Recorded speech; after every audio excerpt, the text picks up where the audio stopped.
Good morning, good noon, good evening, wherever time and place you're listening to us from, straight from the 909. It's Mark, myself, Isaiah, and together, that's hip-hop. Please remember to like and subscribe, rate our podcast, share it to Facebook, clip it on TikTok, write a blog. Tell a friend, tell a foe, do whatever tell a you got to hoe. do. But don't forget to tag us. Today, we're talking about a very revered MC known for his intricate lyricism, thought-provoking content, and socially conscious messages. He is highly regarded for his exceptional wordplay, complex rhyme schemes, and poetic storytelling, for sure. He weaves these intricate narratives and delivers densely packed verses that often require multiple listens to fully appreciate them. That MC is none other than Talib Kweli, a true Jedi of hip-hop. His lyrics are often filled with literary references, historical allusions, and philosophical ideas. He has a knack for intertwining complex concepts with relatable experiences. His delivery is smooth, articulate, and precise.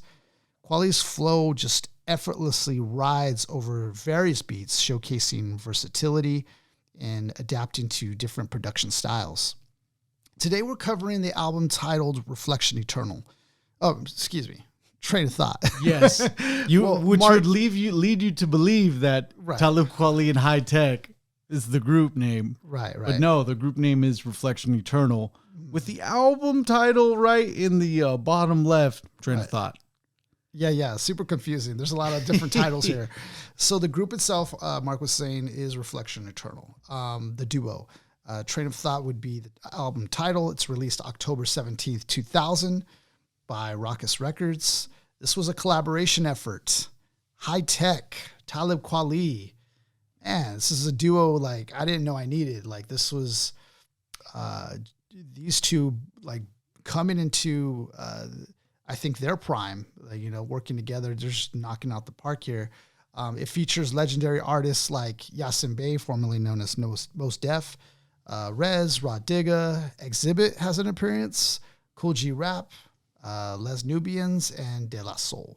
With other cameos by Dave Chappelle doing impressions of Nelson Mandela, doing impressions of Rick James. You also have Lennox dope. Lewis. That was dope. Yeah. Lennox Lewis, and then oh man, it's his name's gonna it's it'll come to me as the show goes along. All right.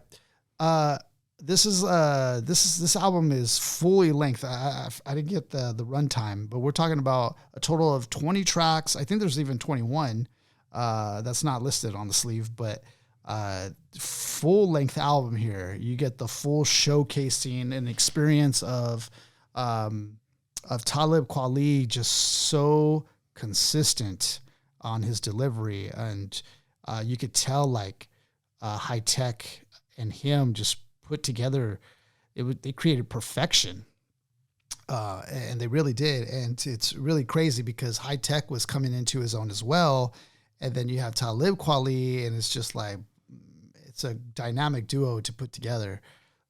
Why did you pick this album? Why did it come to mind? So I stumbled across this album in my pursuit of a lot of hip hop albums. Like this is when I was listening to Black on Both Sides. Oh, okay. When you start hearing that you get the features of everybody else, you end up hearing that Talib Kweli's on a couple of tracks here and there with Mos Def, and then ultimately you figure out they had Black Star. And then you realize, wait, Talib has this album with DJ High Tech. I was looking through, I remember exactly where I was. I was in the back, literally in the backyard of my grandpa's house in Roswell, New Mexico. And my cousins, Ruli and Roy, left the house already. So they have like left all their crap there, right? Mm. So I'm looking, they're hip hop heads too. And I'm looking through the discs of what they left, and they have Talib Kweli and High Tech. They have the reflection. They have the Reflection Eternal. Yeah, they have the Train of Thought Train album. of Thought. Yeah, we're already getting mixed up. Yeah, and I'm like, what's this? I haven't heard of it. So I only had this album, and this album was scratched to shit. So there's a lot of parts where I'm like singing the songs to the lyrics, but I burnt it, and it burnt the skips too. Ah, that's the so worst. there's times where it's just like, but the move something, and it's already doing. You have to go along with it because it was. I say the ratio to clean lyrics to scratch was like 80-20. Yeah, instead of what you would like to hear, which would be some DJ scratches, you're hearing actual literal scratches from the CD. Yeah, and we're in 2005, 2006, so to procure all the things that you needed, your computer, your empty your blank disc, your CDR or CDRW at the time, you needed a lot to get something going, like at least a clean copy. Right. At the most, you have to get another copy. So this is the best part. So here I am biting the bullet to that sorry ass copy that's really scratched to hell. And then I end up going to Goodwill. This is at the time where I'm hunting for video games and stuff. Yeah. And I see a fresh cart roll out with stuff. And usually when a fresh cart rolls out with media, there's usually, video games, VHS, stuff that you need to look through. There's like a 6-7 CD pile stack. And I look, and on the top of it's Big L, the big picture. Ooh. And I'm like, what? Like, okay, like I beeline it right to it. So I'm flipping through, and it goes, big picture. It goes, Talib Kweli, The Beautiful Struggle, Talib Kweli, Quality, Talib Kweli, Reflection Eternal, Most Def, Black on Both Sides. And then it goes, Lyricist Lounge Volume 2. Dang. And I'm like, all these were at $199. I literally had the stack that I know I had doubles to, but these jewel cases, the lyrics, the inserts were clean. I looked in every single one of these. Dude, these belong to like a hip hop head for show. Because you don't get Lyricist Lounge Volume 2 that clean. It was hard to get. I've explained in the story that it's hard to get Lyricist Lounge Volume 1.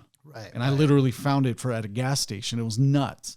So the way that it was like super underground how I found the CD in multiple cases, literally, no pun intended.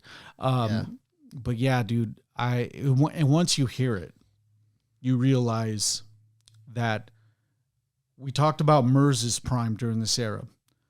Talib Kweli from 99 to 07, leading up to Eardrum, his actual like commercial release that peaked at number 2 on the top 100.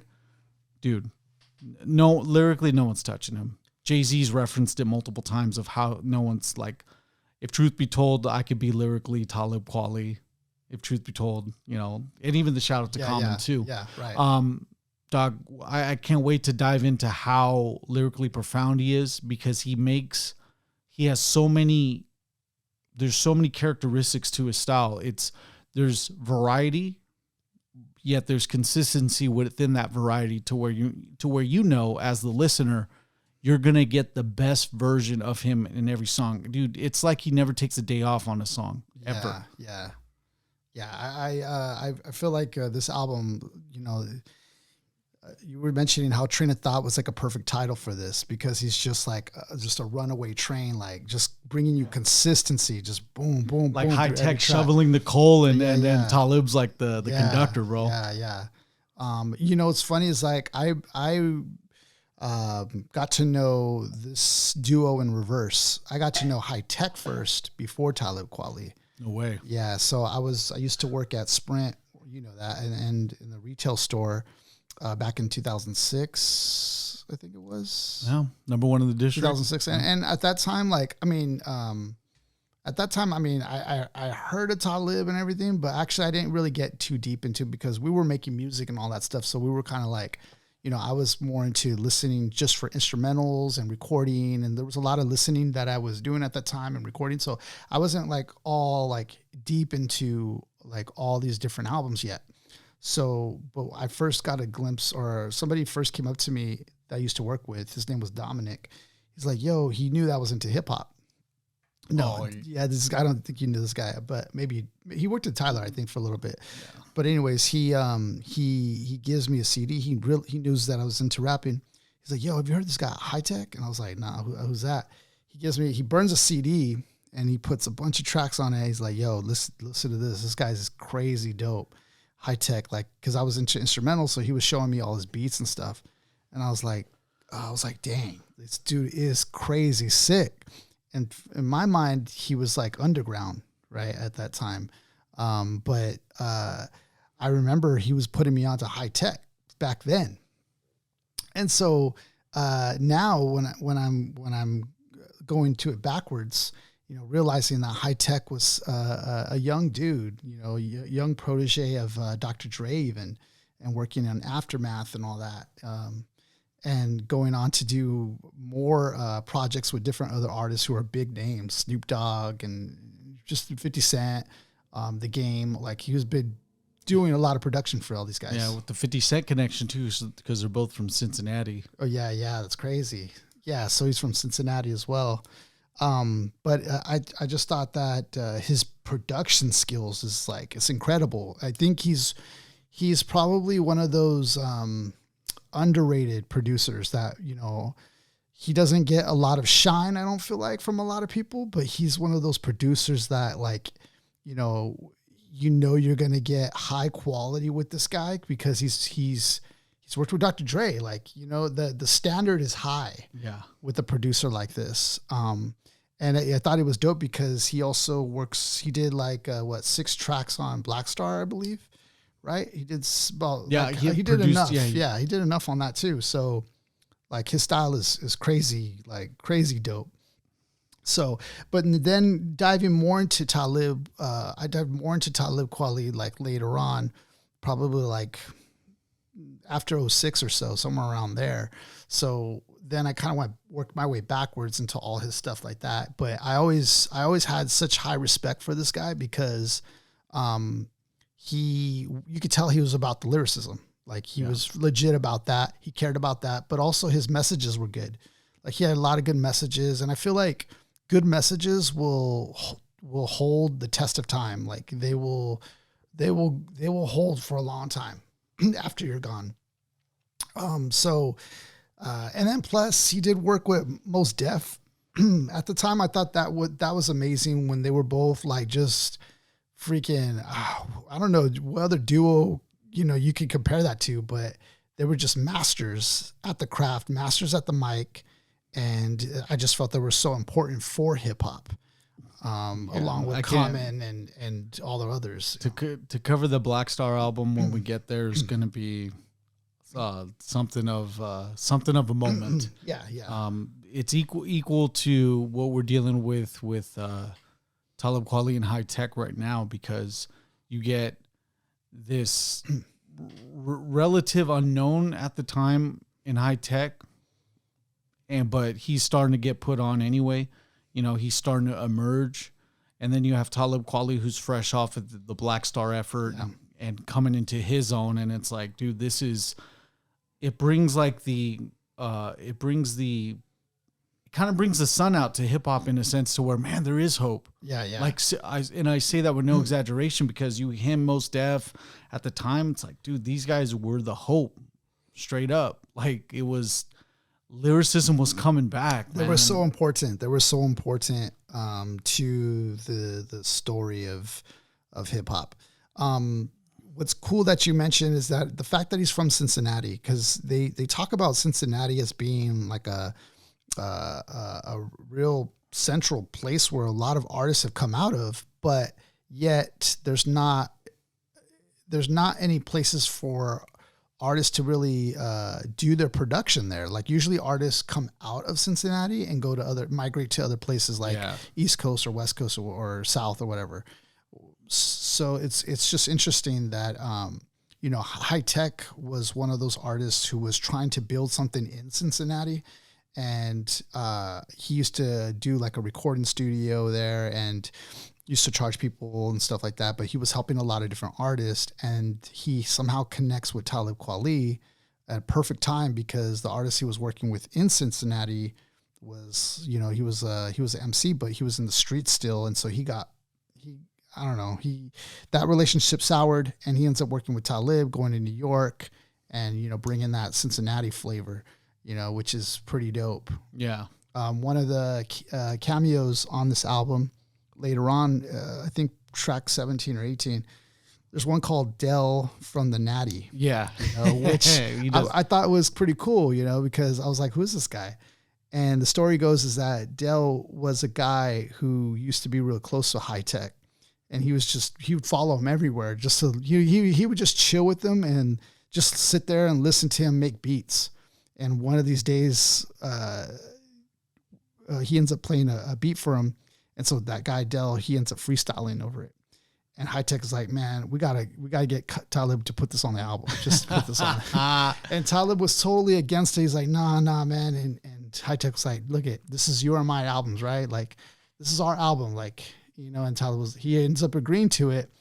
And in retrospect, he's glad he did, because it shows that Cincinnati, touch to things. Yeah. And he knows that Dell was a very impactful person around High Tech, who it was a vibe, in other words, So I thought that was cool. Oh yeah. Big Nell from the Natty. There you go. Yeah.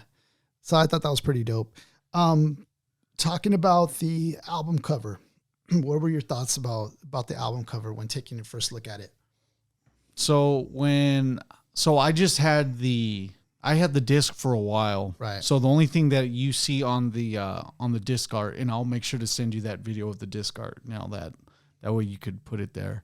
But it's just the silver reflection of the CD, and just simplistic as all can be.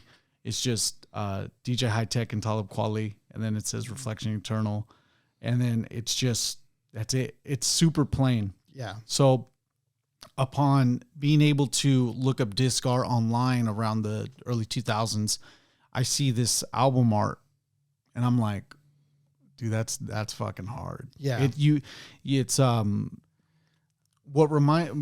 first thing that comes to mind is like when Talib's face that comes to, it keeps repeating. Yeah, like the poster on the back. I like that in the sense to where you had like various propaganda posters. Mm-hmm. Yeah, propaganda posters would just have like the leader being shown like that consecutively, like just sprawled out at like in any city. Right. And I like the vote of confidence that High Tech gets, because he's laying back in front of the photo with the looks like it's a speaker. Looks like a speaker next to him. Oh yes, I didn't even think about that, about High Tech. That would be in High Tech. I was thinking that was Talib. Yeah. So you're saying like the guy that's leaning on the wall is High Tech. Yeah, Talib's in front of back, a Talib poster or whatever. Yeah, I see that. Yeah. I to me, it made me think a lot about this, about the group name, even Reflection Eternal, because it looks like these posters are almost eternal. Like there's one after another, probably. But then I also think back like of our lineages, or we're in some ways like copies of our lineage. So it's like there's another copy of himself, but then it's gonna follow another copy of himself. Yeah, it's an eternal loop that you're just gonna have an eternity of copies from one another. It reminds me of if you tilt your vanity mirror on the side wall. Yeah. On the side to your big mirror. So dope, yeah. And then you just you get that angle where you see yourself into virtual infinity. Right. Yeah. You bring up a good perspective on that, because now I'm seeing that, hey, look, this could be possibly just be a mirror or like a video camera that has just his visage, being put on constantly. I like the idea too, because the style of it, even it gives me that feeling of that historical style paintings. Whenever you see a painting that is trying to reflect history, it's like kind of in the style that it's painted in. I don't know what style you call that, but it gives me that feeling that of something historic. Kind of like how a mural would be. It wouldn't be super professionally artistic. Yeah, but it's done in honor. Right. Right. Yeah. It's kind of like how you see the various Kobe murals all across Los Angeles. Yeah. They're not done perfectly. They're only done by the people who can attain the resources, and they do it in honor of that. Yeah. I even like the play of train of thought, because obviously we know Talib is a conscious rapper, right? And conscious rappers, that means they're in their mental game, they're in their thought bucket. The fact that he used train of thought, I thought was interesting phrase to hear to use. Yeah. And with that, I feel like it also is a connector of like, time is moving forward. So it's just like a train, you're moving forward. Yeah. But also too, at the same time, a train is connected to its to all its cabins and things behind it. And it's like kind of like this moving chain, and you're always connected to your like ancestors and things like that. So when you think of a train, I'm thinking of him still being connected to ancestry, and like knowing that and trying to reflect upon that, and as well trying to represent. Kind of like being a long line of consciousness. The train is consciousness itself. Yeah, maybe I'm thinking too deep into it, but I feel like, there's a lot that you can interpret from that. So dope album cover. I even want to talk like briefly about the certain appeal that conscious rappers gave me at the time versus even commercial rappers. I like that people were able to distinguish them between the two. Where we ended up knowing what the commercial sound was and what was conscious, what was deemed underground, despite it having mainstream appeal and like mainstream. It was brought up into the mainstream, if you will. Right.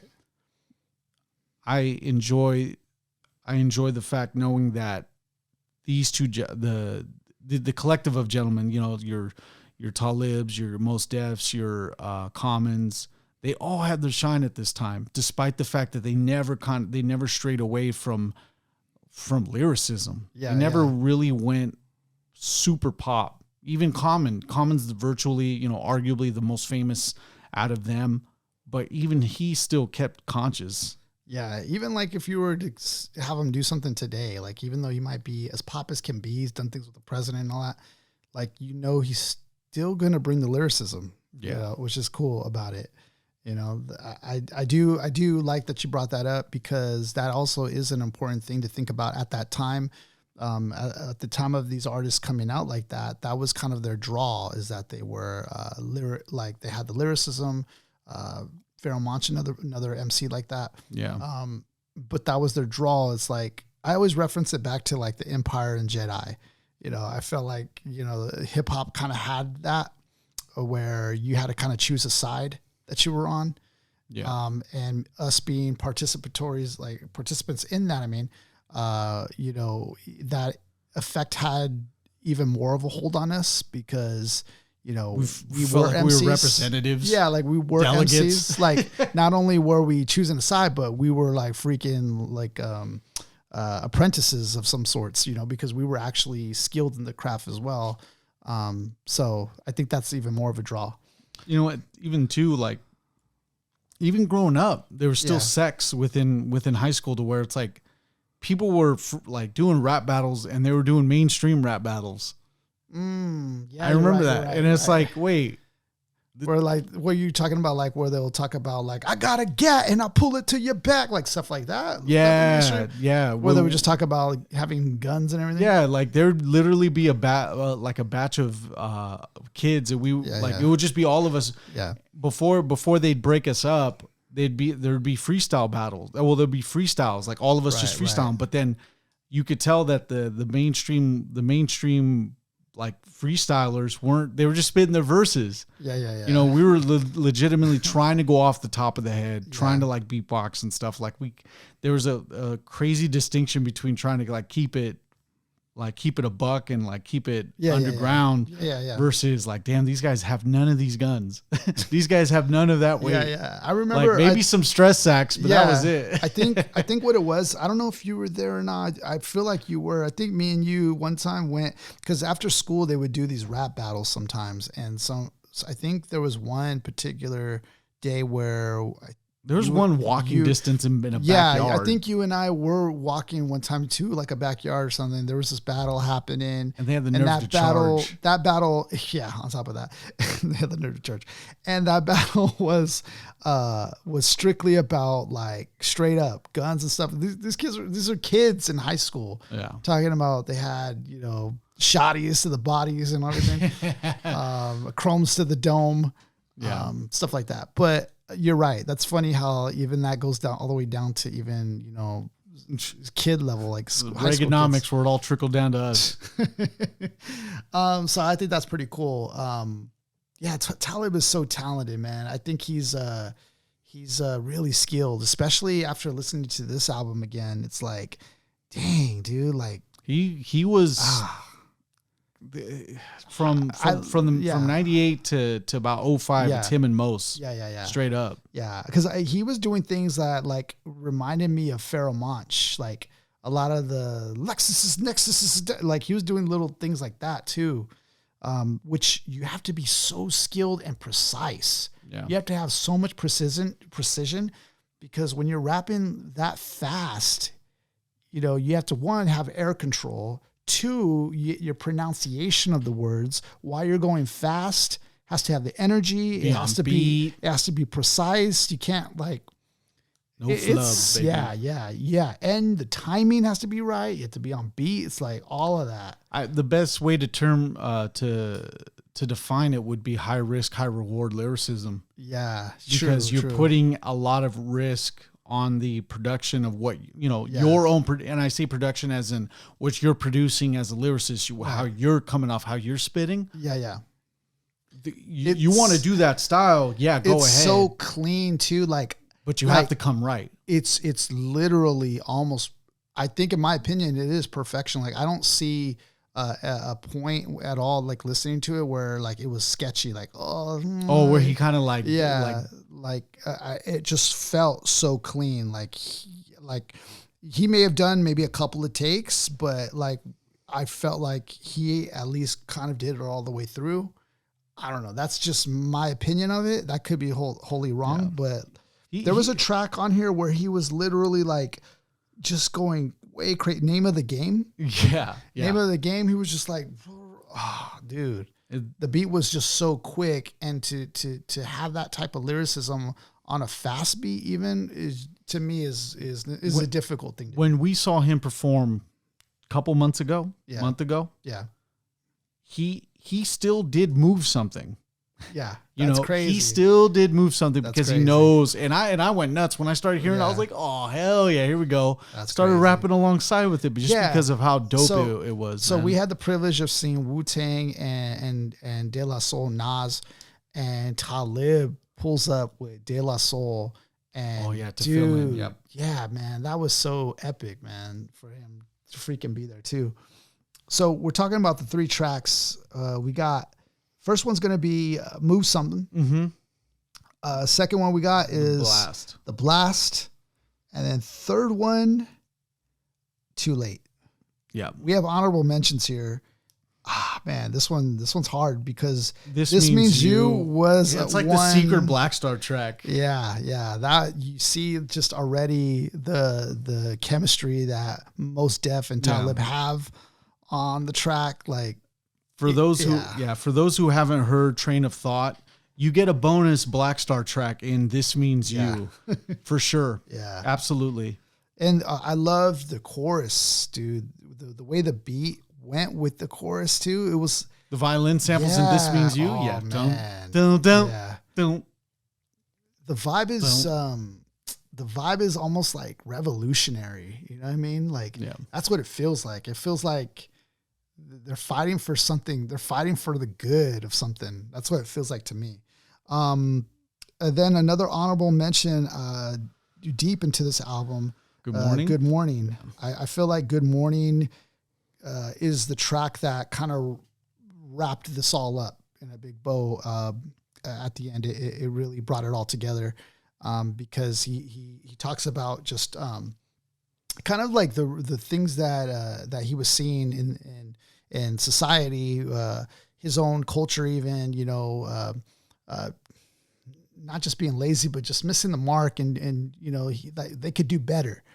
And it even felt like a broader message to everyone, you know, on pick up the slack, like, you know, represent for those who were before you, who you were ancestors even, and to think about yourself and what you're doing, like, you know, and being a better person.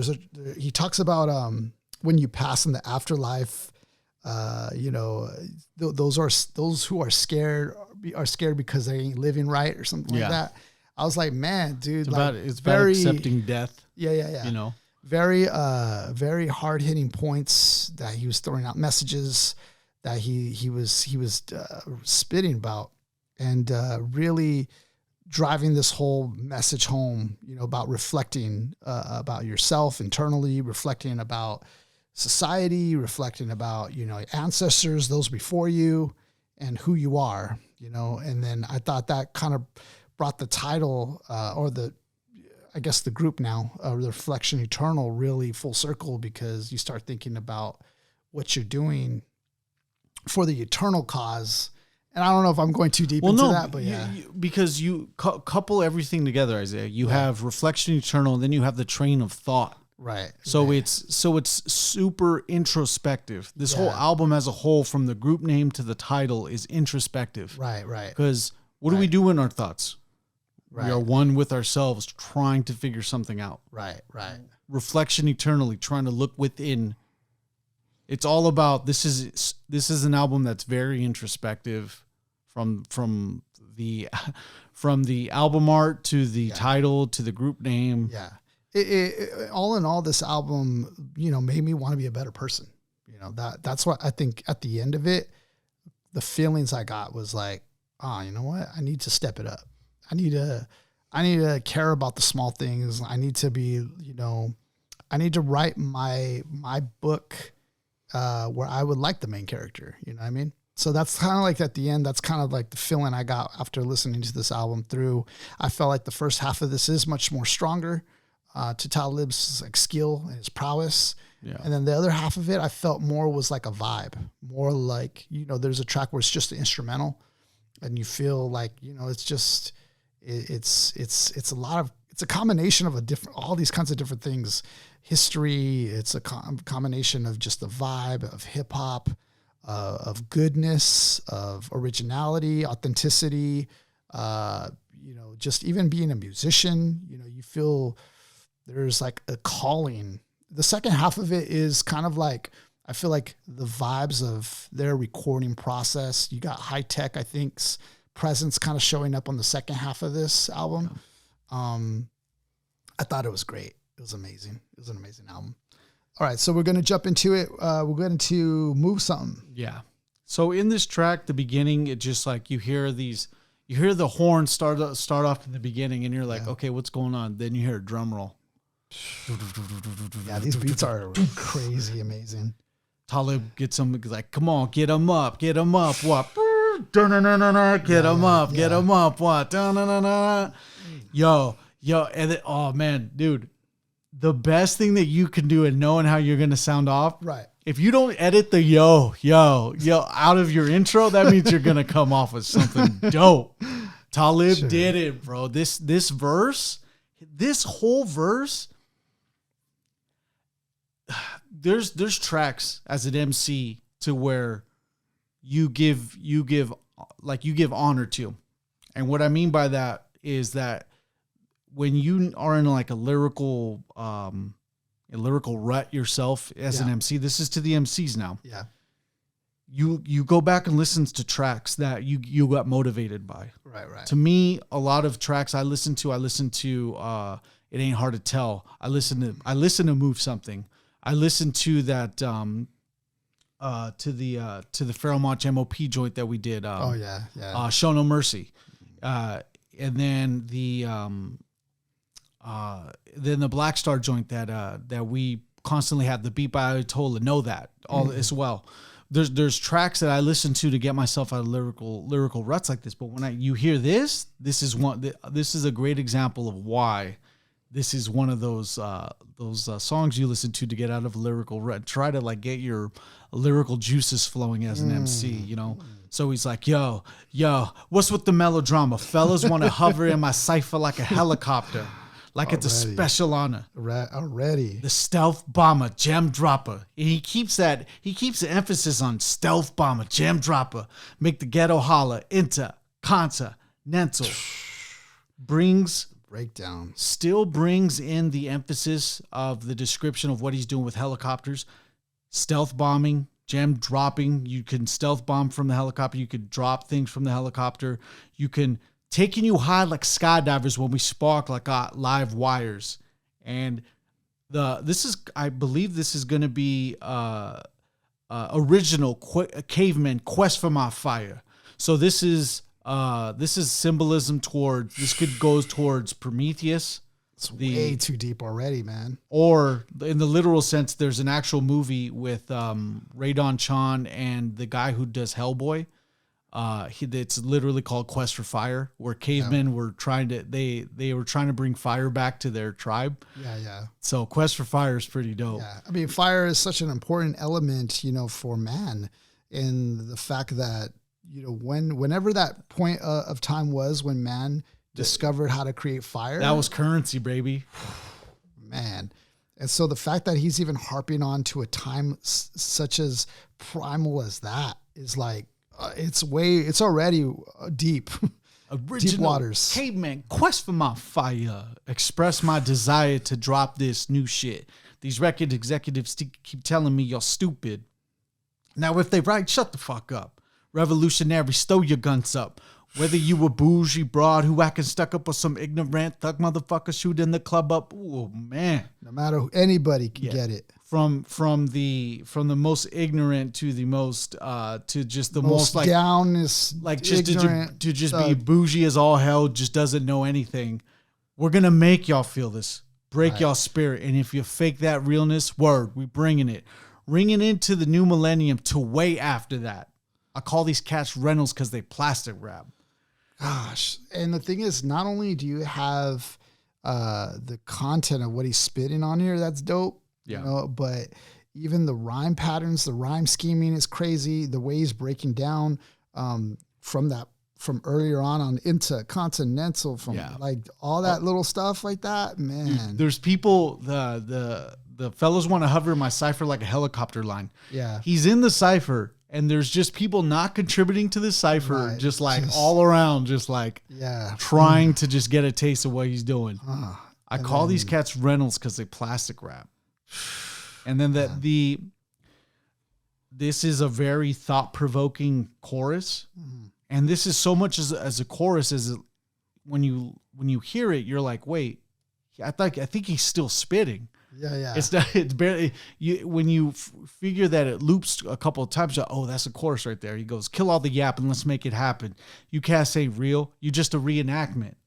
Better yet, dramatization. As soon as the director say acting, you start faking. I start breaking. The whole joint starts shaking. This ain't the time or place for you to prove something. Cut the stargazing. Yo, move something. Oh, man. God damn. Analyzation, Talib Kweli, lyricism. It's over 9,000. First verse alone. We're about to go into it, ladies and gentlemen. I just want to speak to the fact that point that he's making in that chorus is so... that's so splitting the hairs, because, you know, a lot of MCs will spit to prove something, right? Yeah. Because, you know, they want to show off their lyricism and they just want to prove to you that they're the greatest MC ever in the world. And Talib, his lens that he's seeing this through is just so dope, because it's not about that. You know, he's discerning the differences between a very lyrical MC who's out to just show you he's great versus an MC who is trying to inspire you, trying to move something. That is just a dope play concept to this song as well. The cool part about when he gets to the move something part, it goes back to the drums. It goes move something, move something, move something. All right, bring it back to the top. To be continue. Let's see what's next up on the menu. Run up in you. lyrics that be fucking with you. And then I like how he's going to be breaking down mental in this next line. So he goes, lyrics that be fucking with you in the mental. Pick any mental. Instra, funda, detra, extra large, God. Like the borough of Brooklyn, the residential. Break it down from Zay. That reminds me of that line from Big Pun, you know, any way you want it. Like the way, you know, what was it? Lyrically, hypothetically, realistically. Like any mental, pick any instra, funda, detra. Oh, instrumental, my God. fundamental, Extra. detrimental at the end though. Residential, existentialist, specialist. Wow, dude. Existentialist, specialist. Dog. He makes that fit into the bar. Yeah. Your example of you saying that Talib Kweli has this ability to be lyrical at a very high cost, high risk, high reward. This is it. Yeah. This is very risky for any MC who can't spit this right. This could fall flat back on your face. Yeah. You have to have the X factor to pull these things off. Like you have to have the voice, you have to have the precision. Yeah. Like even just the mind to even come up with such a witty bar, you know, it's not the average. You know, I think I and Andre, we can hang our hat on our modest abilities to write as MCs, right? And there was a track, I'm trying to write my best that I can, but after like you listen and you read lyrics from Talib, it like makes me even like question it. It makes me question my abilities. Hearing his lyrics and hearing how he spits, I'm like, dang, I gotta get better, man. Because you hang your hat, and then you see these hats that are way higher. That are way higher. It's and you're like, like the higher you look, you hear the wind goes, right? Like shit. How high is that? Right. So, and you imagine MCs that are in his level, you know, the Pharoah Monches, the Black Thoughts, you know. Respect still comes to Talib's way. Like it comes Talib's way for a reason. Yeah. Talib got it, you know. Yeah. He got it. Where were we on? The existentialist, specialist, like Sly Stone with my poem and fly song. Right along with cats who live great and die strong. Word. We're going to rock till nothing else matters. Y'all catch bodies, we catch excellent cadavers. Man. So with just cadavers being these, you would use the cadavers to, let me see what they have for reference here. So catching bodies, you know, like, you kill somebody on the street, but these guys actually have excellent cadavers, like better bodies. They've caught better bodies. They're saying it's an Italian crime thriller, in the 1970s. That example is there, but in the sense of just looking at it from the straight bar, you guys catch bodies, but we got excellent cadavers. We have like better bodies that we've got. I see what you're saying. Your next of kin and shatter stories. Oh yeah, your next of kin and shatter stories splattered on the tabloids. Erase your trace like your cottonmouth, and we peppermint Altoids. Damn. Totally eliminating your cottonmouth. And then totally just making you, when he says your next of kin and shatter stories splattered in the tabloids. So your next relatives, seeing these stories splattered in the tabloids, just wipe all the cottonmouth from you, like virtually like peppermint Altoids. Man, God. The representation, this is probably the first time Altoids ever got a spot in a hip hop joint, by the way. These step in the hive, repping the spot called Flatbush, where the rappers are actors, you still feel the gap bust. The abstract then becomes the reality. Alcoholics like to call it the moment of clarity. So it's funny because High Tech and Talib talk about just their chemistry, you know, even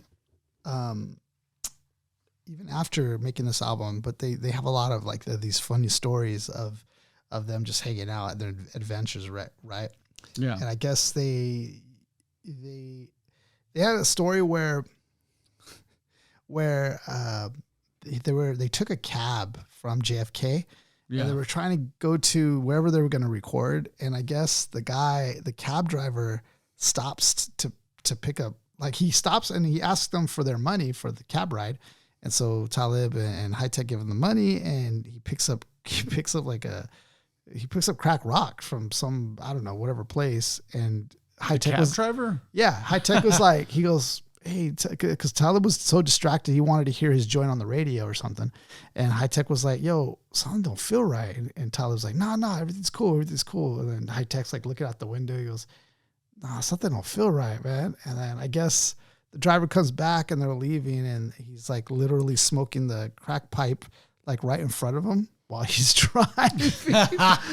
And that they end up getting out of the car. They're all mad, and a police officer pulls up, and he goes, man, I'm going to leave that between you guys. And he takes off, the police officer. Oh, God. But they talk about all these stories. And I guess there was another story where they both were coming out of this party. They stopped at a gas station or something. And something happened. Some sort of altercation happened. And a police officer pulls up. And they end up getting arrested, right? And I guess they were handling High Tech a little too hard.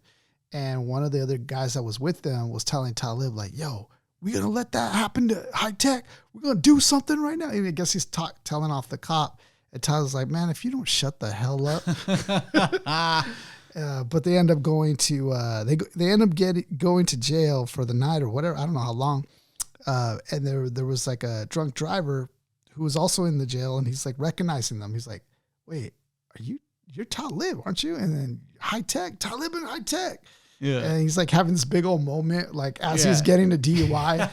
It's like one of those. It's probably a shout out when he says alcoholics like to call it the moment of clarity. It's probably that shout out right there. Yeah. But just to speak a little bit to their, even to their chemistry, High Tech and Talib. I mean, Talib's going off right here, and High Tech just as well. These beats are like complementing the track, the song in general. That's a beat that a lot of people, I haven't heard anyone use it again, just because of how high risk, like the original song. Right. Why would you even want to try? Yeah. It's one of those. It's one of those tracks. Like, it's like when people try to use Triumph. On instrument, like you're not. No, bro, you're not. For anyone that's trying to do the first verse on the Triumph instrumental, you're lying to yourself, bro. Forget it. Yeah, you're lying to yourself. You're just gonna do yourself a disservice trying to do that. So we move on to the next track, which we have is The Blast. Oh yeah. The Blast was a big hit for them, I think. Yeah. Talib talks about how there was a girl that was there that couldn't really pronounce his name too well. Yeah, from the guy's name's 88 Keys. 88 Keys used to bring a chick into the studio or whatever, and then he would, like, for the life of her, could never pronounce his name right. Yeah. Which works perfect for the track because, I'm sure that's probably not the first time Talib has run into that. Yeah. So it kind of works perfectly. Sometimes things just happen organically like that. And then he even probably used that motivation for this whole verse. Yeah. Which is pretty dope. That's pretty dope. Funny. Yeah. You have, yeah. Also, a very memorable chorus to this track as well. Like, this is one of those songs that I just remember hearing on the radio or some walk of life, like Kweli. Like, it's a very memorable little hook that they drew up as well. Yeah. And the piece to Vinia Mojica for a lot of underground hip hop heads, that if Vinia Mojica's doing your chorus, you're doing something right. Piece to try for using Vinia Mojica. A lot of times, I think in every album they use Vinia Mojica for at least one verse, one chorus. But Vinia Mojica, if she's on your track, you got a hit on your hands. Yeah. She's like the break in case of emergency. You're like, I've got you, Vinia. Let's use you real quick. You pronounce my name, Kweli. Any questions? I bring many blessings with my man High Tech, and he from the Natty. Natty. Natty. Just switch that real quick. Natty. We make the sky crack. Feel the fly track. Get your hands up like a hijack. Ooh. Fist in the air for Marley. That's so dope, man. Keep them there like natural mystic or smoke when the spliffs hit. It's a revolutionary party. Word, they ask me what I'm writing for. I'm writing to show you what we fighting for. Ooh. Say Talib or Talib. Kweli. If it's hard, try spelling it phonetically. That'd be the most simplistic breakdown to do Talib Kweli's name. Like just Kweli. Phonetically. Talib. Oh, man. If not, then just let it be. Like Nina Simone. You probably don't listen, B. Even when we suffer losses, I count the victories. Now hear that. Remember, guys, an L is not a loss. It's a lesson. Remember what Michael Jordan said about he's like, I didn't lose. I just ran out of time. Never, even when we suffer losses, I count the victories. That's a good point. Yeah. And I just love so far, I mean, the fact that he's high tech is really delivering here with the beat. And then you got Talib with also they're playing with the hook. Kweli, party, Marley. Like that is a dope play in this whole verse. Like that's sick. Because it takes you out. It takes the audience out of an atypical rap song. Right, correct. And it brings them into their song. Yeah, exactly. Your expectations as a listener is going to be like, okay, cool. They have this beat. Yeah. I kind of know what they're going to do. Right. Nah, like they switched it up in a sense to where we've used this example before, but it's like they're taking you into their space of what they feel the instrumental brought to them. Right. Yeah. And I love the fact that he's connecting patterns here. We talk about MCs, an MC, what they do, they realize these patterns and they connect those dots. And even with the the scheme of Kweli, probably, party, like it's just a pattern, like building blocks. All right. Sometimes it's far in between. I'm sad to say it got my brain crowded like sunset on a Saturday.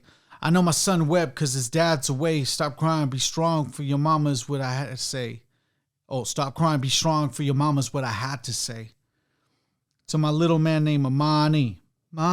Start the party, my crew hot. Feel these 2 shots like the blast from a double-barrel shotty. Shotty. It's got to be your man High Tech and Kweli who make you rock your body.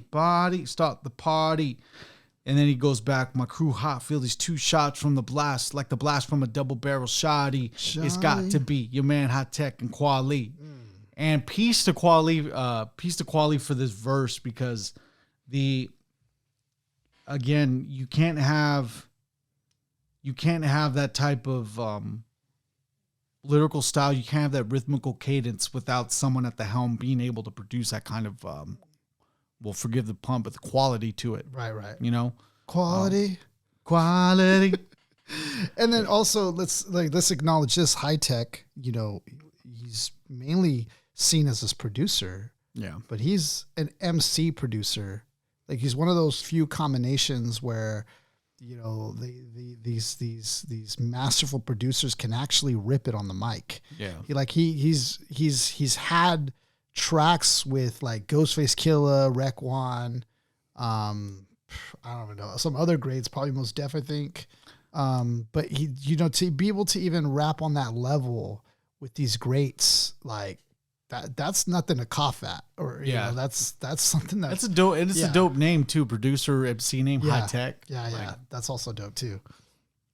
So High Tech goes off on this verse too. Yo, I remember when it all started back in the day when me and my moms first parted. High Tech from the beginning. I slayed advance, a young Charlemagne, adapt to any circumstance. Peep game, never been a lazy. Stayed in the hustle, concentrate to get the paper bigger. Stay focused while others cats stay hopeless. While stay high, I stay lower. Stay lower. Stacking my chest to get a foreclosure. The shit ain't over. Going for the ghetto, gusto. Keep getting that provo.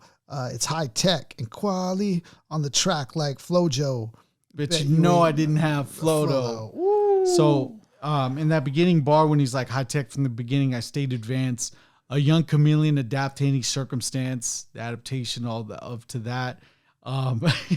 Even when stay high, I stay lower. That's that's dope. And then with him saying, going for the gusto, keep getting that the provolone, the cheese. Yeah.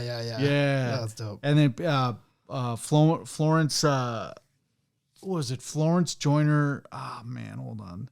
What's the what was her name? She was a track star, bro. Florence, Florence Griffith Joyner, Flojo. She was a famous track athlete. On the track, on the track like Flojo. Dope. But I didn't have Flojo. That's like, I catch myself when I'm caught in a freestyle, I'll use the Flojo no though. Like I'll have that at least in the memory banks. And this is always the reason why too, because I heard that and I was like, yo, on the track like Flojo, like that's why a lot of people the track race car analogy, dude.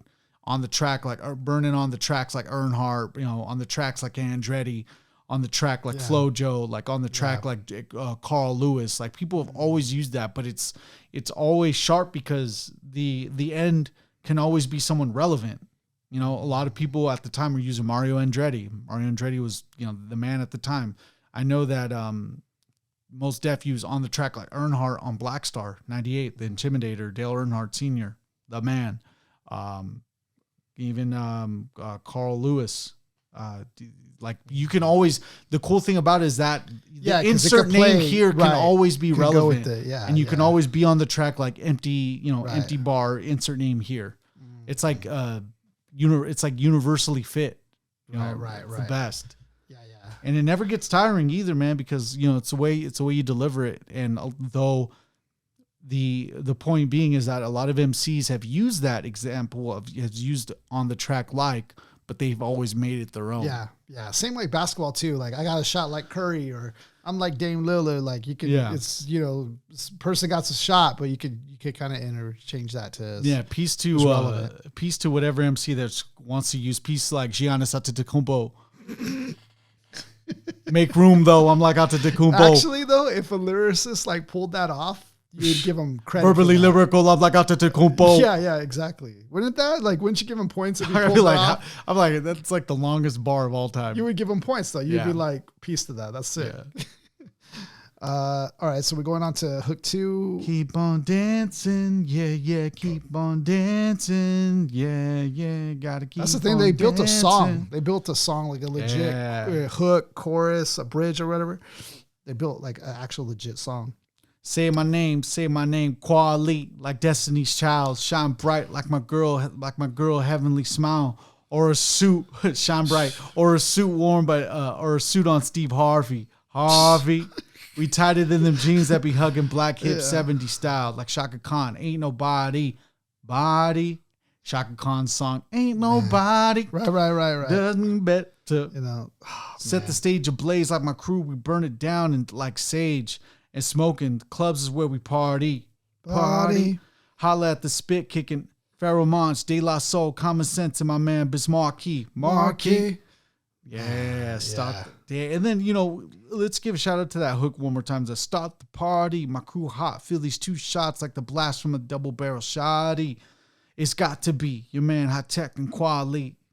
It's who'll make you rock your body?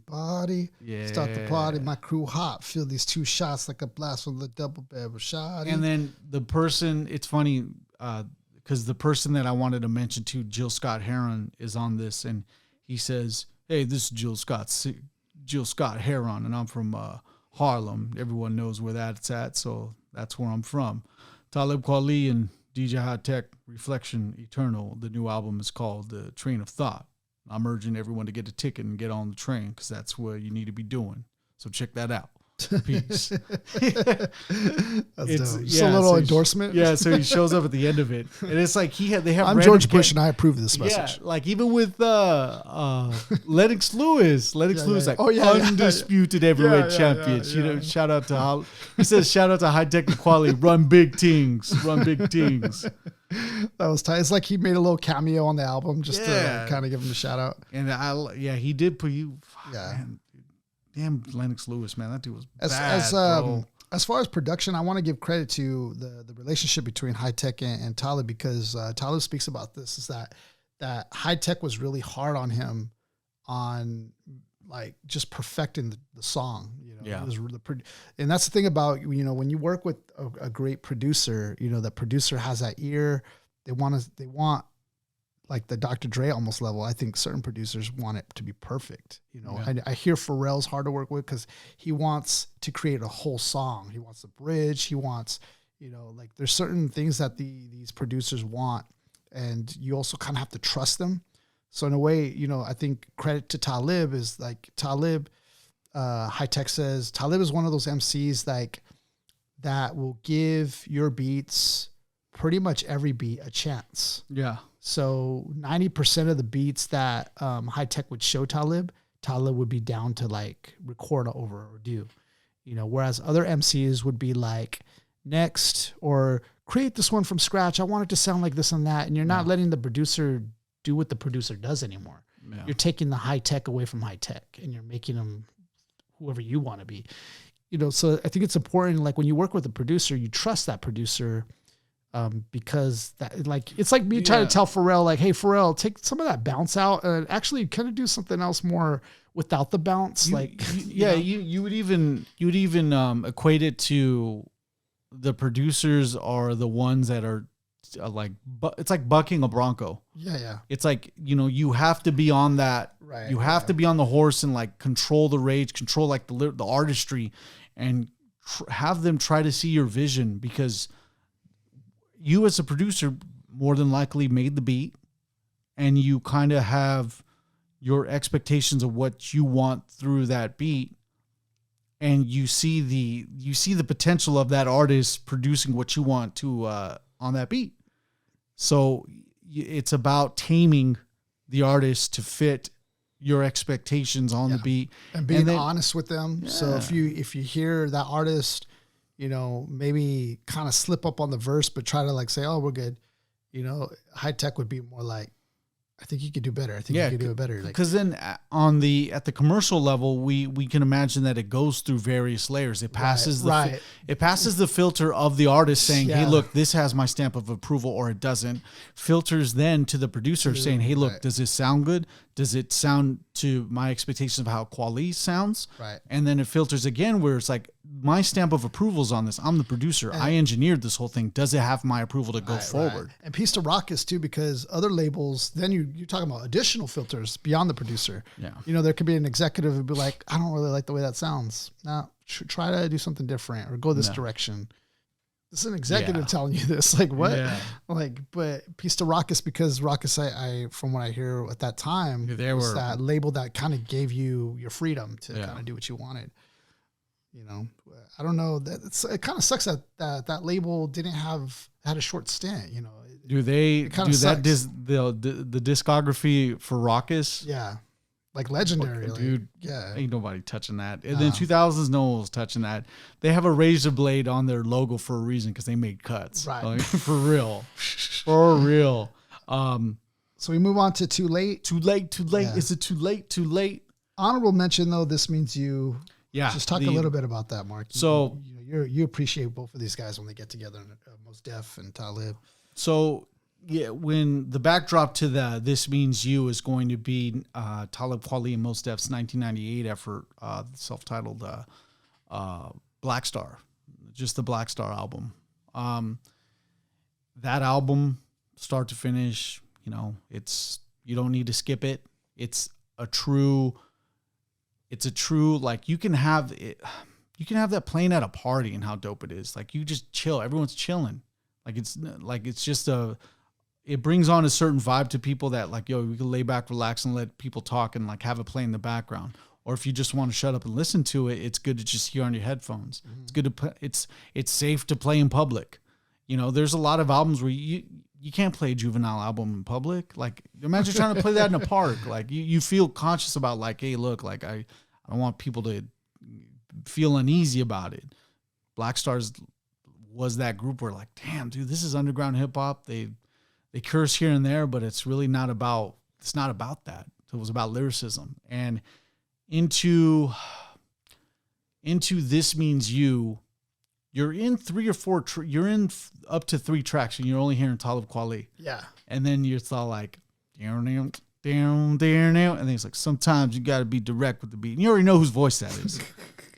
If you've heard Black Star first for 98, now it's 2000, you're hearing Reflection Eternal's like album, and you're like, oh, what is this? Get up now. And then like they go off, like you get Talib's verse first, even after Mos Def speaks.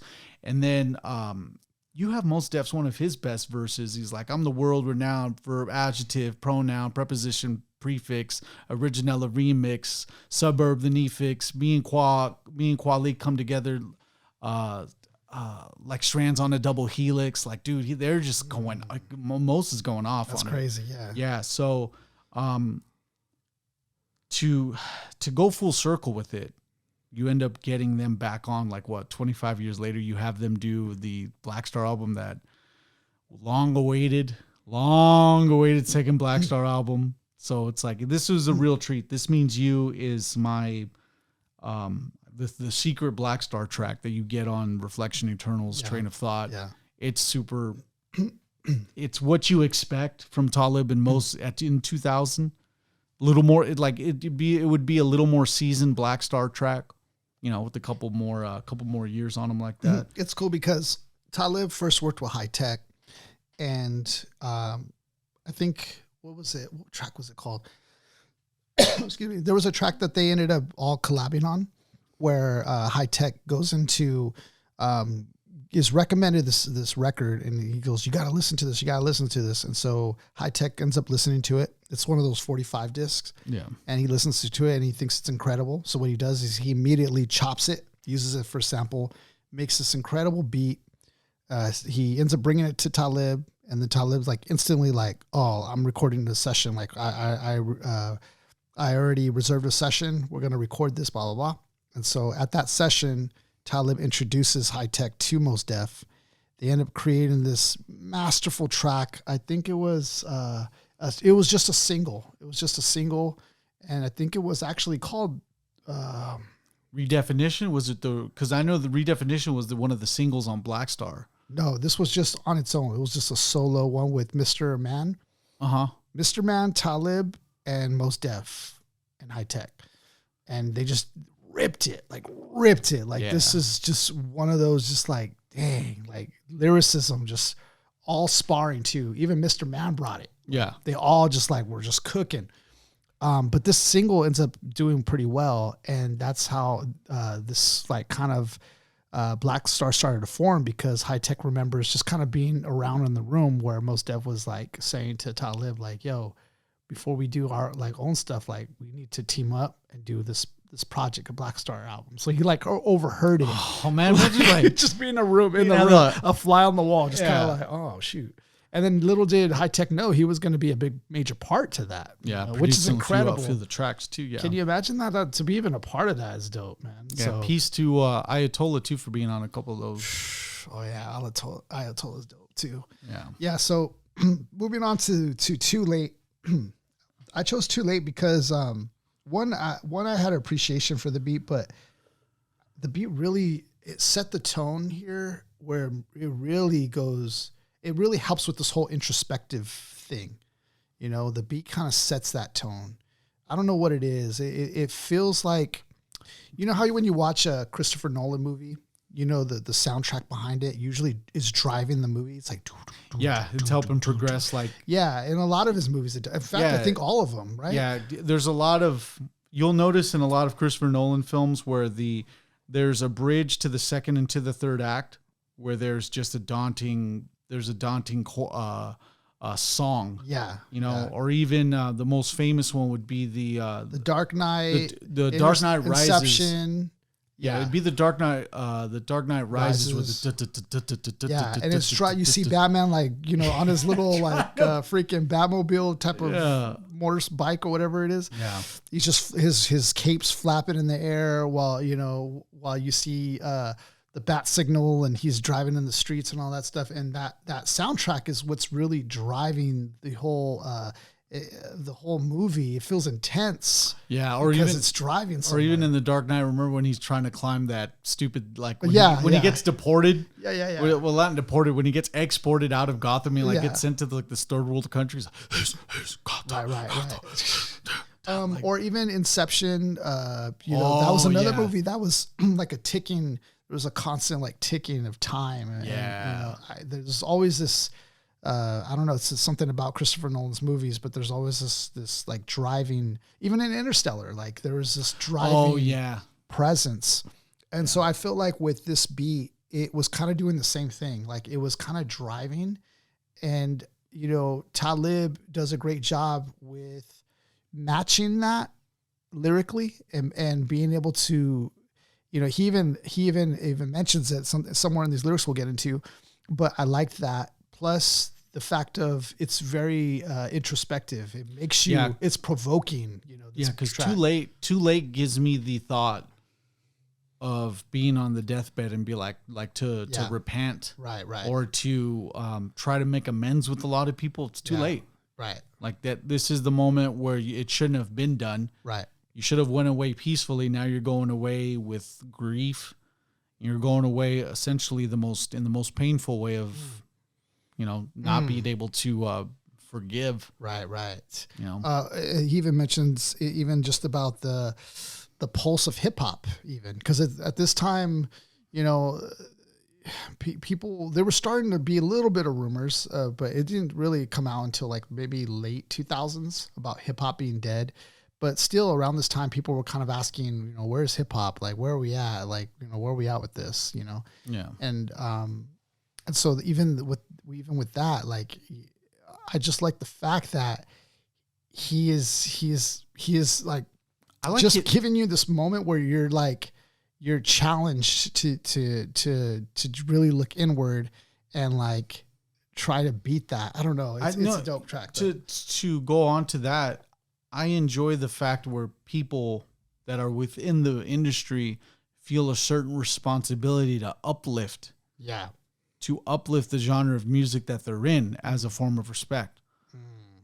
Because after we're done doing this podcast, however long we end up doing it, right, we have a certain responsibility to make this as impactful to whoever listens to it 20 years from now, 30 years from now, whatever.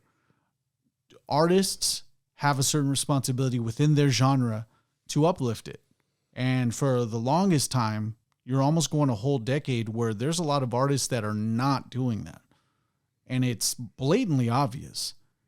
There's plenty of examples to bring up, so many that we don't even need to mention to them. But it's a matter of, in the 2000s, there's still a lot of hip hop artists that felt a certain responsibility to keep it going, to keep it somewhat respectful, and to have then, dignity. Yeah. To then, as soon as they're done with it, they wash their hands of it in a sense to where it's like, hey, look, I want to leave this better than when I left it. What impact did it bring to me? Okay, good. Let me put that emphasis on that and then leave it in a better state than when I came into it. That's your responsibility. That's like the impact that you want to leave. Right. And to play on to your point, this is artists like Talib and Mos have always felt that I've always felt that they have had that responsibility, and they've left hip hop better than when they arrived. That's straight up. Yeah. I agree with that. So. I agree with that. Same with artists like J. Cole, or artists like Kendrick. Like these kind of guys leave it in a better spot than where it was at, Yeah. I hope that the generation after those guys continue that on, but that's only up for time and only time will tell, my friend. Yo, when the bass bumps, the place jump like it's a way crunk. Yeah, fake punks get their face lumped, sent to the most high by the most fit. Ooh, so like almost like survival of the fittest. Yeah. Almost, you got to do that almost. like you say that line, Mark, because you could actually go on there. Yeah. Fake punk. Okay, so going back to like fake punks get their face slumped, sent to the most high by the most fit. You gotta do fuck that almost shit. This fam is close knit. You digging? No, the clock don't stop ticking. Glock still spitting. The whole block politicking. So basically putting emphasis on the fact that, hey, look, everything's still going no matter what. Right. No matter what happens, the guns are still going to still blast. The whole block's still going to politic. Like presidents when they mind's dead on arrival. See, I like how highbrow that is, yet so close to home. You know, because like on a big level, time is still moving, but then he brings it down to your level. He provides two examples too as well. He's like, Glock's still spin the whole block politicking, but then he even puts in his next bar is for the people that are like, oh yeah, exactly, lyrically like he's talking about to it. He's talking about the government highbrow, but then he's talking about your local government, like which is very close to home. Yeah, again, another example. Of that. And this is lyricism. This is lyricism beyond the lyrics. This is where to you using symbolism. Right. At that point, leaving no evidence of a struggle for survival. Songs relevant to the times, like the Psalms read in the Bible. Now, Isaiah, can you provide a little insight into that? Like what you come from? Being from a religious background and everything, and just what Psalms would mean. What has Psalms meant to the Christian community? Yeah, I guess. Well, Psalms is one of those books of the Bible that's known for its poetry, you know, and actually being kind of like its own song or rhymes poetry. I think of like poetry as being the main description of that compared to other books in the Bible where you're talking about more stories, more accounts or prophecies. Psalms is kind of like it's the book in the Bible that you would look to as wisdom in a way, as like an expression of love, an expression of even things like that are wise beyond the author even writing it, you know.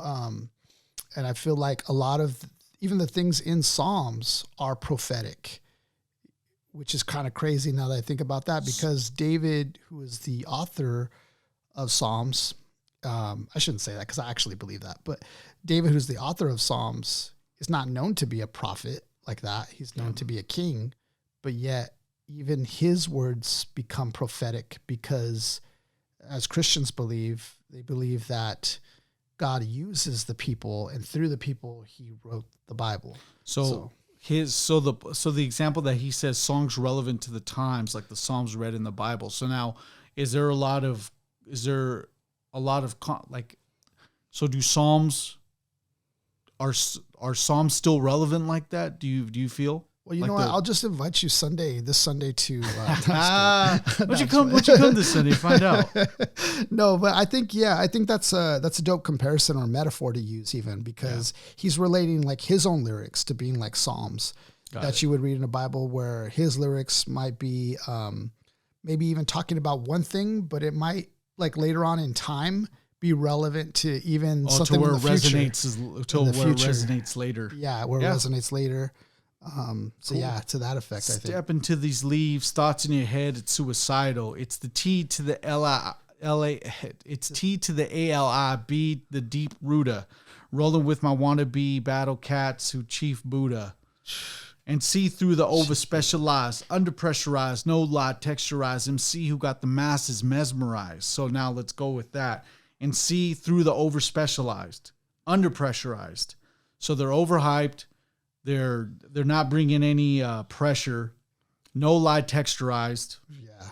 MCs who just want to, let me see. Kweli would tell you no lies and will always come with that extra. However, these new cats with their, oh man, the genius annotation's funny on this one. So you're basically seeing through the funk. You're seeing through those MCs that are fake. I think he says it beautifully when he says, and it's a line in one of his lyrics. He says, you know, just because an MC might be spinning something like that sounds complicated or that you don't understand doesn't mean that they're necessarily saying anything deep. Right. Just because it sounds complex doesn't mean they're actually saying anything deep. And I love that, you know, that kind of relates to how we were talking about, you know, let's just bring up Aesop Rock real quick. Aesop Rock, very like complex lyrics or whatever. And I was telling the group, that like sometimes there are artists who kind of go there in that Aesop realm, but they're not saying anything. You know what I mean? And at least Aesop is saying something at the end of the day. You can actually pull something from it. But there are MCs maybe that were going there that didn't say nothing. I like when we were doing that Labor Days review and some dude prefaced it. He was like, remember guys, Aesop did a lot of acid during this time. I was just like, oh God. I was just like, you didn't need to preface all that. But now I was like, this kind of does make sense. Allegedly. This is alleged, guys. This is some dude in a YouTube comment. So his prefaces could be falsified. That's funny. Talib's empty chorus. rhetoric. The empty rhetoric. Oh, yeah. With empty rhetoric, they better quit. So hollow that they echo like sentiments. Ooh, man. And their sentiments echo. And with Talib's chorus in this, it's extremely to the point, but it's so thought-provoking. Yeah. That you're set to... You're left with a bunch of questions. Right. But those questions, again, they play into his lyrics where like they're resonating to you. Like they resonate and they're echoing. The fact that they repeat even makes it like drives that question even harder. Nowadays, rap artists coming half-hearted, commercial like pop or underground like black markets. Where were you the day hip-hop died? Is it too early to mourn? Is it too late to ride? Is it too early to mourn? Is it too late to ride? In 2000, he's bringing this hip hop is dead idea into the heads of the masses, and it only took to about 2008 where Nas was able to literally come out with an album called "Hip Hop Is Dead." Right. So in less than a decade, you have it's funny because a lot of post question to the actual. But what's funny is like at that time when Nas drops that, a lot of artists who were like popping off that year were like offended. They're like, I just came out with the album. How's hip hop dead now? Like, now hip hop's dead just because Nas says. Yeah, the ones that were offended were the worst offenders. Yeah, but you're right though, because Talib puts this idea of hip hop potentially being able to die in your head. And so now that starts to fester a little bit amongst the hip hop scene. Is it too early to mourn? Is it too late to ride? Where now we're hoping that this mantle carries through. And once I think in the mid 2000s when, hip hop or when lovers of hip hop start to feel like the narrative's going away from true fundamentalist hip hop and starts going into like what they call it the era where the T-Pain era. Yeah. It starts going to snap your fingers, it starts going into more of that direction. Or even what's his name? Lil Jon? Lil Jon's era, right? So there was a point where people started actually questioning, is hip hop dead? Like even today, people question hip hop and whether it's dead or not, because they might not hear from J. Cole or from Kendrick in a while. All of a sudden now, is hip hop dead? Like, that still is a thing. You could find the best hip hop fan with one sense of like, hey, who do you listen to today? I don't listen to any mainstream crap. Yeah. As soon as they say that, I know that they're listening to like high tech. They're listening to Talib Kweli and all that. As soon as I hear that, I'm like, they're my best friend. So he plants that idea. So that is cool because then Nas kind of takes hold of that idea. And, and now that is a thing of, we don't want to let hip hop die, essentially. You know what I mean? And we want to carry it on right now. It's on 50 years. We want to see it through, you don't want to have it die on your watch. And I'm sure that we have enough artists right now that won't let that happen. But, it's a thing now that's in the air. Kendrick, we're looking at you, bro. For the love of God. He's the one holding the shovel. Yeah. Take the dirt out. We're going on to verse 2. Qual's chilling, tone is chilling. What more can I say? We stay building. Where's that from? What more can I say? Isn't that Jay-Z? That's so this line is top. It's from the song Top Billin'. It's the rhythm style of Top Billin'. It's the rhythm style. Okay, gotcha. Qua is chilling. Oh yeah, that's right. Chilling. Yep, that's right. And now, even after this, There's another track that uses this same rhyme pattern with AZ. AZ has a track called AZ's Chillin'. AZ's Chillin'. Dude, that song is hard. Yeah, don't slip on AZ. So yeah, Qua is chillin', Tone is chillin'. What more can I say? We stay building and make killings. Take children through the wilderness by the hand. It's a great feeling. Show them how to be a man. Exactly. Pack trees in my khakis. Sound fat like a navvy. Shut up. Pack trees in my khakis. Do you hear? Super stuff like that? Pack trees in my khakis. I sound fat like a navvy while you thin like a Mackie. Come on, shine so bright when I walk by. You gotta squint like a motherfucking sun in your eye. What? Say something. Ooh. You stay frontin'. It ain't nothing. Let it off like I'm big game hunting. Oh, man. So big game hunting could be. So let it off like he's big game hunting could literally be him out hunting. Right. But remember, there's the actual game called Big Game Hunter. Yeah. Where they used to have it in the arcades too, where you have the stick. It's always used to be next to House of the Dead. Or he's hunting G-Unit in the game. Stupid big game hunting. Me and Tech always stay wave blunted, wave running on beaches with the white sand, with the slight tan, smack the mic stand with my right hand. Have you ever been on one of those wave runners? Like, nah, bro. Like on Wave Race 64, yeah. Yeah, but like not on it's a one wave of run. like it's one of like I feel like it's one of the most like peaceful, majestic things to ever do is like just be on a Sea-Doo out there just riding the waves. Oh man, it's a dope experience, man. It's out of my pay grade. Out of your pay grade. Well, you're blessed, man. What can I say? You're blessed. Wave running on beaches with the white sand, with the slight tan, smack the mic stand with my right hand when I'm excited. Leave you so far in the dust that you forced to bite it. On fire like me. Get off me. This is good too. He's like on fire like property lost to riots. It ain't no stopping us when we all united. It's funny, just like the type of punchline he's going for. It's like it's so politically charged. Yeah. On fire like property lost to riots. Like you would think you would say something like on fire like one of my matches, or on fire like I'm Jordan shooting a 3 or something like. But on fire like property lost to riots. Yeah, like the cross comparison would be like Lloyd Banks. We on fire up in here. It's burning hot. But this guy's like on fire like property lost to riots. Oh man, that's the beauty of Talib though. Talib can do that. Is it too early to mourn? Is it too late to ride? And you get that song. You get the 3 questions. Where were you when the day hip hop died? I feel like Talib is a closer brother to Common Sense than he is Most Def. Yeah, almost just in the way that he can capture imagery so easily and effortlessly that gives you the sense of like a greater surrounding of your society, of your city, or whatever. Like Talib is good at that, and so is Common. Common's good at that too, and Most is great, but he's slightly different from those two in doing that, I think. But I don't know. When I hear Talib, I get like very reminiscent of Common. So yeah, the fact that he's repeating these, is it too early to mourn? Is it too late to ride? It's a really deep philosophical question even. When am I too late? At what point is it too late? And at what point are you too early? It's like the right time. It's like such a Buddha question. Yeah. Is it too early to mourn? Is it too late to ride? Right. It's such a philosophical. It's type of positioning. It's the hip hop equivalent of if a tree falls in the woods and there's no one around, does it make a sound? Quality. Where were you on the day hip hop died?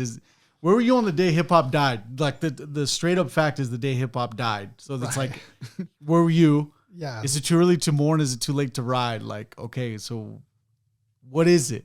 Right. Exactly. Man, this album, I'm not going to say that you could play it straight through because and the only reason why is because it's really thought provoking. Mm-hmm. It's the type that you're going to need to repeat a couple of tracks, like to really, like, what did he say? Like, you're going to have to like repeat it. So you can't let it play straight through because there are moments where you're going to have to replay it, whether it's because you just enjoy it or because you need to go back to listen to what he said. Yeah. Because I found myself doing that. God, this album, man, like according to when I listened to it when I first heard it, so 2000 to when it was made to about 04 when I heard it. Yeah. I was still around the pocket of time. I was about 4 years detached from this album, and then Black on Both Sides, I was 6 years detached from it, from actually like fully like getting on board with it. And dude, I cannot be more thankful for being at a point where I'm a teenager listening to this stuff, and it kind of being about a half a decade, almost a decade away from me, to where I could catch up. I was able to catch up to Tribe. I was able to catch up to Diggable Planets. I was able to like catch up a little bit to Rakim and all that. Like with them, I had to do a little bit more. But damn, dude, like with you being so hungry to listen to these artists, it keeps you hungry for more. But then if you're going to be an MC, if you want to try to practice what you've been listening, like these are the perfect examples to be like a disciple of, essentially. Yep. Because you're not going to fake the funk. This for an album to come from you authentically, it's going to come from inside first. It's going to take an eternal, it's going to take a reflection eternally to look. No pun intended. Yeah, not and then even when we look at the group name, Reflection Eternal, not internal, right? But eternal as in like forever. It's a good point. It's a good point to where like, fuck, we got a good time in hip hop during this, like to the 2000s, man. Just an old man talking about the good old days, I guess. But remember I was telling you about like when as an MC, you reach for greatness, as every MC does. It's one of those sports that's like boxing. It's an individual sport sometimes. In this case, they collab together, but as an MC, at least it's individualistic. And he reaches this plane of thought where it's like he's creating something forever. It's like it's Wu-Tang forever. It's like his forever. It's eternal. It's something that's long lasting. It's beyond our years. It's beyond us. It's beyond our even world, beyond our galaxy. Like it's so high level lyricism that it's like godlike. It's on God's level of eternity. It's like seeing it from God's eye. A lot of MCs have that trait or that feature lyrically. Yeah. Talib's one of those guys that has that. And I love the fact that he's created something that he wants to be long lasting. He wants to have that legacy through his lyrics and through his lyricism. And I think that, looking back at it, we can obviously see that because it's still relevant to this day. It's still listenable because it doesn't sound dated. It doesn't sound old. It's just pure hip hop lyricism. And this is the guy who's one of the masters at doing it. In my opinion, he's a Jedi. He's one of the Jedis in hip hop. I picture like these Jedis like Common, Mos, and Yasin. You talk about the Jedi all Council? Lined up with sabers and stuff. Like I can see Talib as one of those guys. Yeah. I think even to this day, what he's doing for hip hop, what he's doing for mankind is pretty cool. He's still about it to this day. Still even thinking about doing a Reflection Eternal 3. He's talked about that. The third effort with High Tech. Because they came out with another album in 2010. Right. So he's even talking about doing something like that. My question to you in regards to this album, because it's 20 tracks, do you think that, because nowadays that's a lot, like for albums, I don't know. I feel like the attention span's a lot shorter. So thus the albums have been cut in regards to that. But do you feel like it was like, do you get any of those feelings where, we have like, all of it's great, by the way. This is no criticism, but I'm just saying, because I'm personally working on album 2. When you think of like the track listing, is 20 tracks like too much? Do you think that's, how did you take that? For people that know what they're going to get into, why would you want less? You know? Yeah, true. You're, You want more to enjoy. yeah. And if, to and digest. If, yeah. And if the artist that cuts their album short to about 8 tracks, well, to me, that sounds like a half-ass effort. Yeah, yeah. You know, if they can bring you more, why are they going to give you like a DLC of another album? Essentially, if they can give it to you all in the first shot, why not just keep going for more tracks? Right. Like, you put it in the perspective of like, dude, you're in a position where you make music for people. People fuck with it. You have a fan base, like an undeniable fan base, where people are going to listen. People are going to buy your albums. More, yeah. Dude, you're set. It also, I think, could buy you some time too to write the next album. Dude, it's like because you give them such a nice long album that you kind of have more time to, I think, to set it for the next one, maybe. Yeah, the OGs still tour, but they still make music. You know, right. And they're set for life in the aspect of they look at their artistry as, hey, look, the fans want it. And probably at the very last of it, they're like, and I could still get paid for it. And like, you know, like I think of it as in other albums. Like I'm not complaining about Wu-Tang Forever, you know, or a Tupac album just because it has so many double discs. Yeah. Like, like it's not for people that are pushing out like small, like what, 30 minute efforts, 40-minute efforts. Some, you know, the Low End Theory, 45 minutes. But yet it's still, you know, it was still impactful. You know, Talib Kweli wanted to push 20 tracks on this around this time. Yeah, I'm paying $14.99 at this time to buy that album. Yeah, there better be 20 tracks, and then there's a bonus. There's a hidden track in there too. Yeah. So it's fair. You made your point. Yeah, you made your point. Like, I feel like in all, man, it was a great album to listen to. If you guys haven't checked it out, you guys definitely need to check out Reflection Eternal. Yeah. I'm sorry, Train of Thought. I keep getting that mixed up. Train of Thought. Reflection Eternal as the duo. Train of Thought as the album. It's definitely a great listen to. If you haven't, you're gonna get full lyricism. Like, you know, it's sick, man. It's Pharaoh Monch like Talib's, like, you know. Talib's hot streak right now. Yeah, he gets like Talib had the afterburners on right at this time, dude. Right. So before we go though, we have a couple of plugs really quick. Mark, talk a little bit about Notorious Pin. Yeah. Make sure you guys come on down to my website, thenotoriouspin.com, where we have various enamel pins for all your nostalgic needs. I got video game controllers. I got plenty of I got the VMA back. I made the MTV VMA. It's a solid pin, dude. Dude, it's the manufacturer was able to make it look like it's a 3D print, so it's not flat. So it looks like an actual award, like if I were to hand it to you, but on the backside it remains like a pin. That's tight. But I'm gonna get that coming back, and I'm gonna put that online. So make sure you guys check out the website. We have tons of pins for your needs. We're doing one more event. We're doing one more event this year, and then I'm going to call it for the era of December and for the year 2023. It's crazy. One more still this month. Oh yeah. Well, when Comic-Con, after LA Comic-Con rolls around, I'm like, cool. We take a break till about first week of February. That's where I catch up with restocks and all that. And that's where I'm really, really back at the helm. So your boy's taking a little bit of a break. TheNotoriousPin.com or on Instagram at LNotoriousPin, at LNotoriousPin, and TikTok as well. Make sure you do that too as well. I'd really appreciate it. Nice.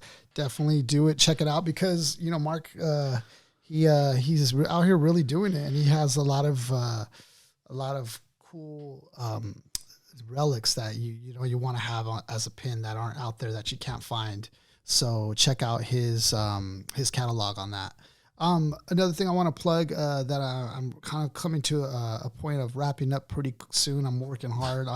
Forgive the pun. Yeah, I'm trying to really close this. I'm working on an album, and I'm hoping in the beginning of next year I can start to like roll that out. There's some other processes that has to happen. I think. I don't know. I got to get either whatever samples I use, I got to try to see if I could get those clear or whatever to actually try to like legitimately, I don't know, put it on all these platforms or whatever. Well, yeah. So I got to do that. So there's some little things I got to do like that. But yeah, if only there was a platform for you to let people know that your album's coming out. anyways, yeah, we might have to review it. No. Yeah. No. It's hip hop, right? Yeah, it's hip hop. Yeah. Well, that's hip hop. Yeah, well, we got other artists to cover. We got a long queue, right? We got other artists to cover. But you know what? The fans, you guys can check it out. And cool, that I hope you guys, I hope you guys enjoy that. That's something that's been on my heart for a while. Yeah. It's loose ends that I'm trying to like tie up. And then from there, who knows? I might do some more. But that's just a piece of me that's that I'm proud of. And it's something that I feel like, nobody sees it because you're just like kind of alone writing this in the dark. Almost, it feels like nobody really cares about it until like they see like kind of the fruit of it all together, I think. And that's going to be the great masterpiece of it. So that's going to be coming soon. I just wanted to plant the seed of that. Well said, brother. Follow us, find us on any platform that we're on. We need a couple of different things. We need to be rated on these platforms like on Apple Podcasts and Spotify. So we need help with the rate, like, how you give it like 5 stars or whatever. We need help with that. Second, we need like comments and things like that going on. We need your help on promotion basically, because we're a team of 3 and we have full-time jobs and we're trying our best to like keep everything moving consistently. And, in order to really like help move this platform or this podcast, we need your guys' help in promoting and sharing, because we're doing this for hip hop, man. Yeah. We're about that. And we want to, really put some shine on great lyricism and put the focus back on what it should be, which is the music. What motivates us at this point, ladies and gentlemen, is the fact that we do this from the genuine depths of our heart. Yeah. Like we have a genuine love for hip hop music, and I can speak for Andre and myself, myself and Isaiah, saying that hip hop has taken us out of a lot of dark times. When there wasn't a lot of people with our back, hip hop had our backs. And, right. We do this show consistently for you guys. We do this, without any expectation of any financial gain. We do this for you guys.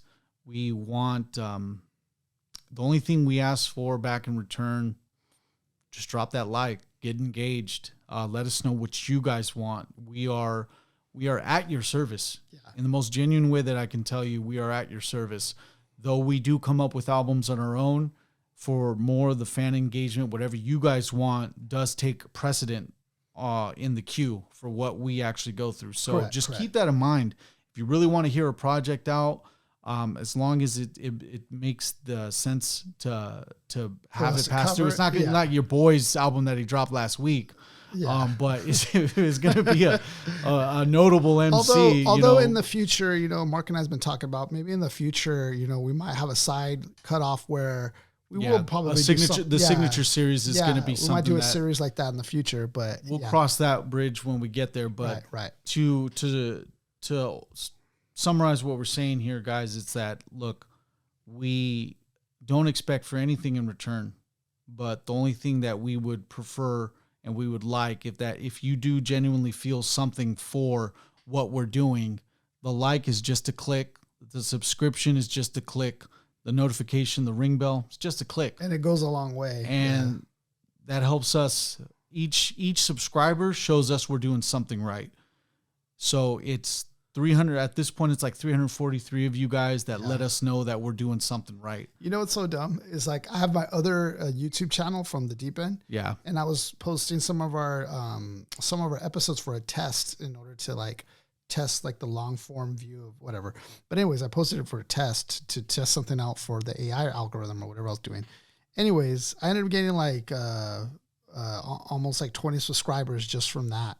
I'm like, this ain't even our channel, guys. Like, go to our channel. This is just a test platform. This is only a test. Yeah. I was like, what the heck? All of a sudden they're commenting and subscribing on my other channel, which has nothing to do with so now you have to throw them back over here. I'm saying like, yo, our channel's over here, man.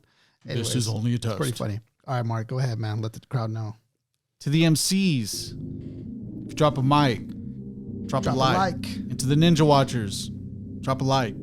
For reals. Yeah, to the homies too. Stop sitting out there. Yeah. Stop forgetting. Yeah, I feel like Maximus. Yeah. And then everyone's out in the crowd not liking. They're not entertained. I'm going to throw a sword at you guys. All right, everybody. Have a good week. Peace. Take care.